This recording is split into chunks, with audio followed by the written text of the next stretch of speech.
This week, you find me very much trapped in the wormhole. See, in the UK, we've got plenty of dragon stories. Wales, in particular, have a lot of dragons. One very famous example is their red dragon, which has become, over the years, a very significant part of their folklore and also of their national identity. Other areas in the UK and Ireland have plenty of dragon lore too. But one thing I noticed as I fell further and irrevocably down into the wormhole is that they look a little bit different from the dragons found in Wales and other parts of Europe. Around the UK, you'll find stories about dragons without wings. They don't fly. In a lot of stories, these dragons live in water, in rivers, lochs, meres, ponds and stuff, rather than landing out of the sky and scorching the earth with fire. They cause havoc by crawling along and coiling themselves around hills. They also flatten homesteads and chomp on cattle and maidens and stuff. All things considered, these mythical beasts read a lot less like Smaug or Drogon and a lot more like massive snakes, serpents, or, dare I say it, worms. In folklore and medieval literature, these creatures are often referred to as wyrms. But what makes a dragon and a wyrm a wyrm? Are they different takes on the same concept, or do these creatures have distinct mythological origins? You're in this too now, okay? I'm sorry. It's too late to click away. You're officially involved. We are going to take a look at wyrms in more detail. We'll talk about how they're different from dragons, where you can find them, and where they might originally have come from. And I might not have a concrete answer for you at the end of this video. This is going to be an ongoing research project. No one is leaving the Wyrm Hole until we have got to the bottom of this, all right? My nerves are frayed. I'm a bird on the edge. If I don't sort this out, I'm going to stand in front of a Targaryen as they yell Dracarys. So with that horribly manipulative threat on my part, make yourself comfortable, yeah? Because we're going into the wormhole.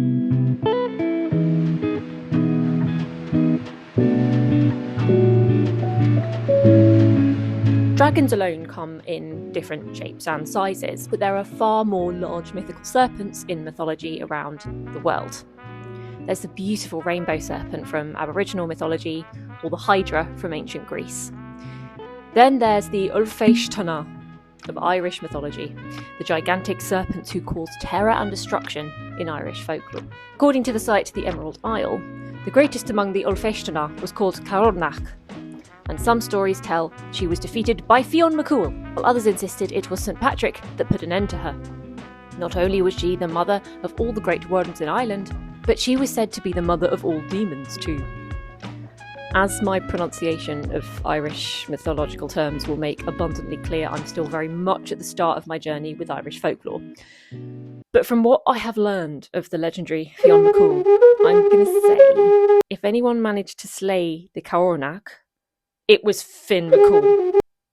The guy puts the cool in his own name. And whenever he enters the chat in my research, I sit my ass down and listen to my betters. Also, the iconic long dragons of Eastern mythology. Very different from a lot of what we think of as Western dragons. Particularly in areas like China, Japan, and Korea, dragons are profoundly symbolic. A lot of the time, they're depicted with long, snake-like bodies and 4 legs. One thing I loved learning about during my research for this video was the Long's connection with water. See, unlike the fire-breathing dragons that became prominent in a lot of European stories, many Asian dragons are strongly associated with rain, rivers, clouds, and the weather. Later on in China, they came to represent the authority of the emperor, so think regal, powerful, beautiful. Strictly Dumpling has a great video on the Eastern Dragon, which was really helpful for my research. I'll link it below so you can watch it for yourselves if you fancy, along with all my other sources. And then there's European dragons. Speaking very generally, because there are always exceptions in folklore, many Western folk stories about dragons involve quite a lot of fire and screaming. These dragons are beautiful too, don't get me wrong, just in a terrifying way. A lot of the dragons we recognise from European legends have wings like bats, they breathe fire, and they sometimes sport deadly pointy tails. They are big fans of gold, They hoard it, they sleep in caves, or they chill out inside mountains. When they feature in stories, they're often the bad guy. And usually a hero has to slay them.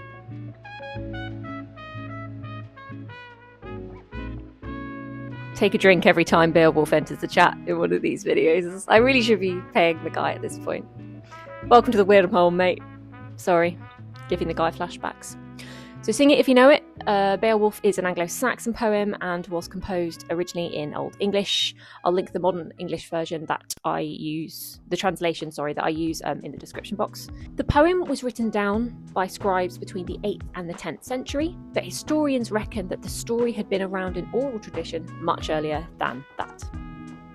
The poem follows Beowulf, a warrior from the Scylding clan, who defeats 3 monsters over the course of his life. First there's Grendel, then there's the Mere Witch, Grendel's mum. After that, things are pretty chill for a bit. Beowulf rules 450 winters in peace, until towards the end of his life, another monster enters the chat. And guess what, guys? It's a dragon, kind of. When describing the last creature that Beowulf fights, the poet uses a few different terms. One began in the dark nights, a dragon to rule. He who in a high house watched over the hoard. Here they use the Anglo-Saxon term draka to mean dragon. When I was a nipper, reading the text for the first time at uni, a few years ago now, this monster read like a European dragon. He has legs. Unfortunately for Beowulf, he breathes fire. He can fly. He guards gold. Sounds pretty dragony. But later on, the poet describes the dragon's lair with this term. Wait for it. Wyrmobile. Doesn't that word just scratch an itch in your brain?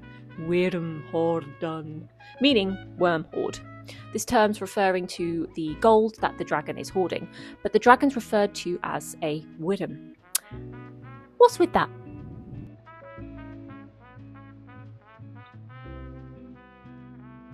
Now we've established a few dragon rules, let's see if and how wyrms are different. To do this, we must speedrun a couple of folk stories involving wyrms. First up, the Store Wyrm Worm.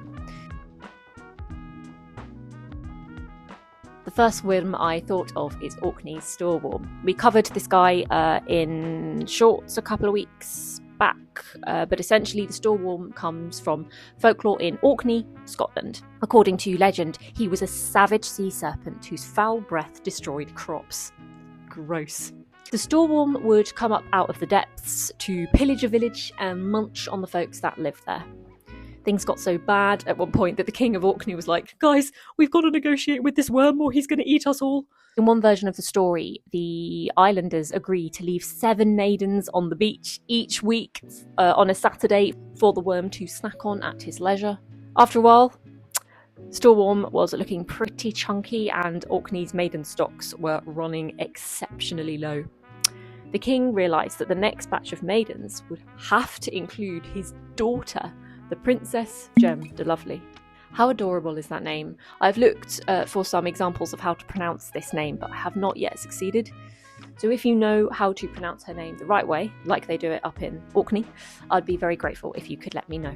Jem de Lovely was the apple of her dad's eye and of his kingdom, and he couldn't face the idea that she too might end up as Wyrm Kibble. Basically, he turned to his kingdom and was like, guys, I know this is bad, but I can't defeat this worm myself, so anyone that can may have my kingdom and marry my daughter. Who could refuse that offer? Well, I'll tell you who. The worm! All the knights and thanes from Orkney and beyond came to try and dispatch the greedy sea serpent, and each attempt generally ended in lots of screaming and a worm with a knight-shaped food baby on his abdomen. But then, Mr. Asipattle, a farmer's son, loaded a fishing boat with burning peat and sailed it straight into the worm's mouth, which set fire to the worm's insides. As the Store Worm writhed in agony, its teeth fell out and became the Shetland Islands. Some say its body floated off and became Iceland, like all of Iceland. That's why worms go to Iceland. And according to some folks, its liver hasn't finished burning yet from Asipattel's peat. You can still see it today whenever one of Iceland's volcanoes erupts. Anyway, Wyrm is dead. Asipattel is king. Gem Lovely becomes Mrs. Asipattel. Hopefully that's alright with her. Bottom line, happy days. So let's list some characteristics that this worm has. He doesn't seem to fly for a start, so no wings, has no legs. He doesn't breathe fire, but he does have poisonous breath. And he doesn't hoard gold. Instead, he lives in water and has a very big appetite. So keep this list in the back of your head and let's see how our next Wyrm measures up. Another folklore worm is, of course, the Lambton worm. This guy is so cool that he actually has a jingle, a theme tune, entrance music. He's like the Undertaker. It's a folk song called The Lambton Worm, and I sing it a lot. The tune was written in 1867 for a pantomime based on the Lambton Worm legend.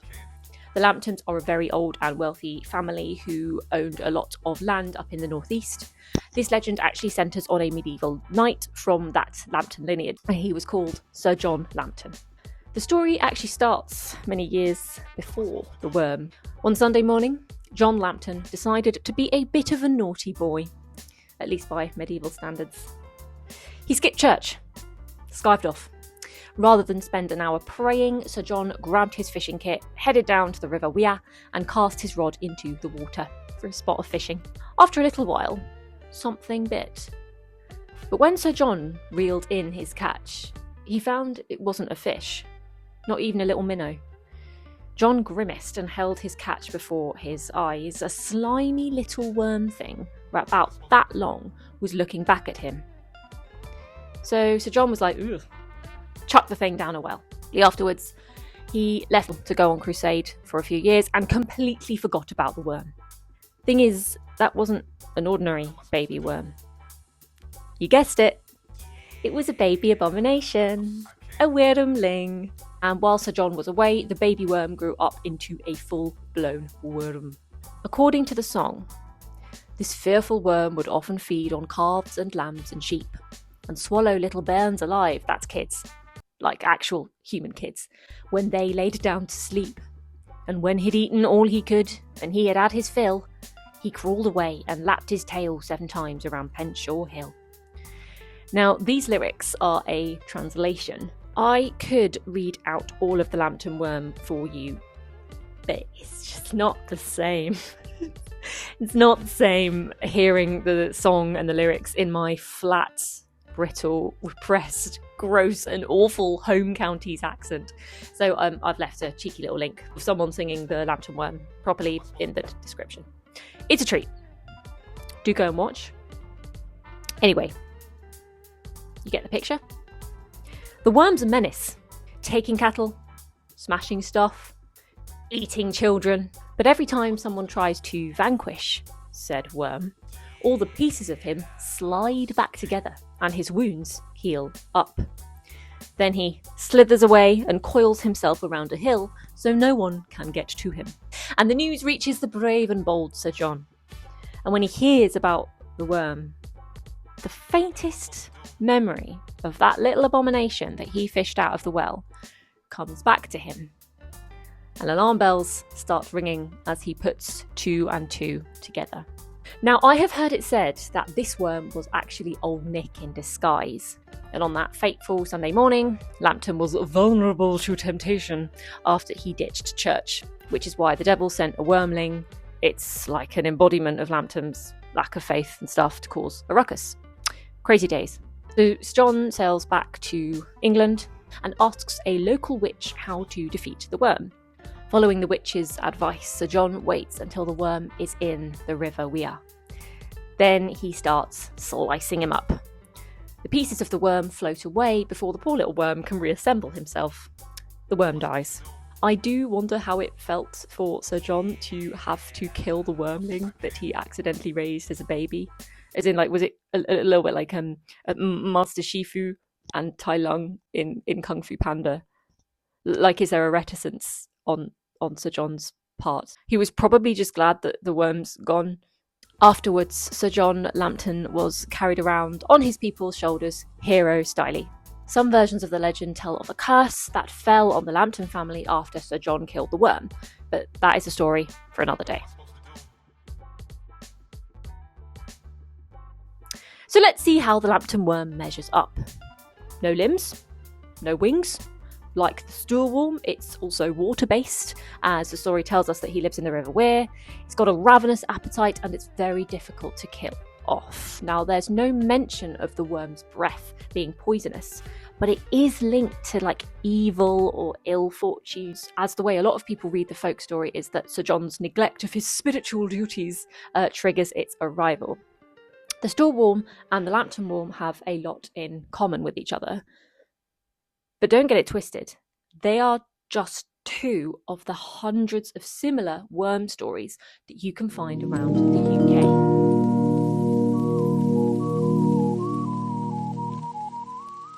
So here's where I got the most curious. Where does this specific take on the mythological serpent come from? Eventually, the wormhole brought me to a point of obsession. In fact, I became so obsessed that I somehow found my way to a piece of academic writing called Continuity of Anglo-Saxon Iconography by Bob Trubshaw. In one section titled Drakas and Wyrmas, Trubshaw discusses the way in which these two Anglo-Saxon terms sometimes overlap.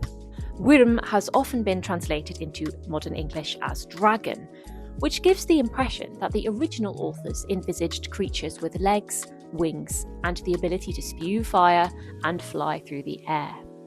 But Wyrmas were not originally thought of as manifesting in this manner. Indeed, so far as we can tell, Wyrmas were more typically cold, legless, scaly creatures who preferred to live underground, often protecting the dead. In Old English literature, draka are usually distinct from Wyrmas. Some of the Wyrmas may be the English cousins of the Scandinavian sea snake, known in Norse sagas as Midgard Sommer, who protectively encircled the earth. According to Trubshaw, worms are often thought of as a separate entity from dragons, in Old English literature at least. And we might be able to trace the idea of the Wyrm back to Old Scandinavia.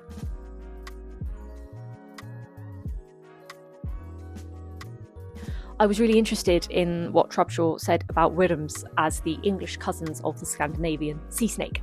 So I googled Midgard Sommer. In Norse mythology, Midgard Sommer is a giant sea serpent. He's so big, in fact, that his body encircles the whole world beneath the ocean, and he still has enough tail left over to bite the end, making him an Ouroboros.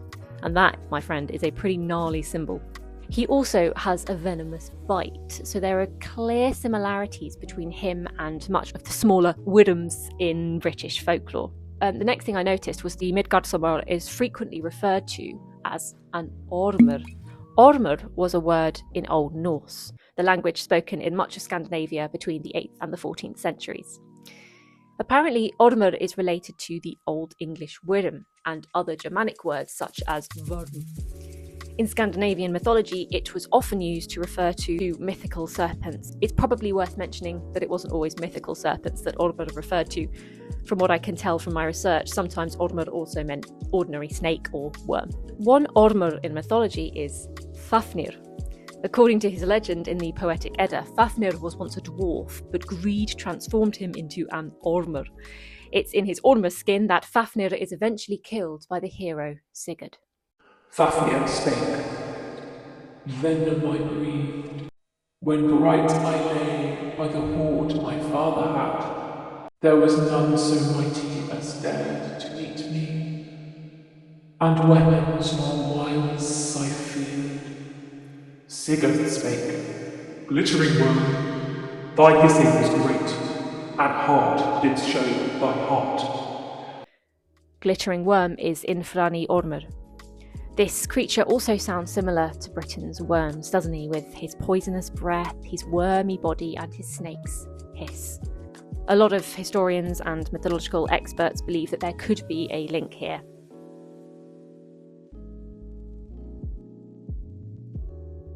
So when I entered the wormhole, I was really looking for one neat definition that separates the dragons from the worms. However, I quickly discovered that there's quite a complex relationship between these two ideas. While modern fantasy and the wider world likes to sort ideas into clear categories, folklore is the opposite. It likes to overlap. And while I have the beginnings of an answer to what is a worm, I think there's a way to go yet. Because worms as an idea are not an import to folklore in the UK. Now, I understand it's much more nuanced than that. Worm lore is an amalgamation of ideas from Celtic, Irish, Norse, Germanic, and even older mythologies. Serpents represent so many different things around the world. They're so often symbols of hidden knowledge or of slaying your own inner demons. And while the true origin of the worms has yet to reveal itself to me, I really hope that you've enjoyed this brief sojourn into the wormhole. And I hope and expect to see you here again sometime soon. But for now, you can leave if you would like to.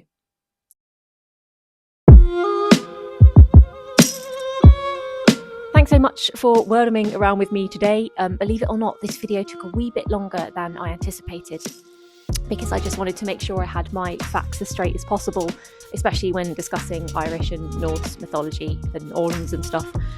I tend to write and research all my own videos, so I'm always grateful for any corrections or additional bits of info, or even jokes, or whatever you would like to leave in the comments. Feel free to subscribe to the channel, follow me on TikTok, Instagram and Substack, and I'll see you in the next one for some more forgotten folklore. Bye!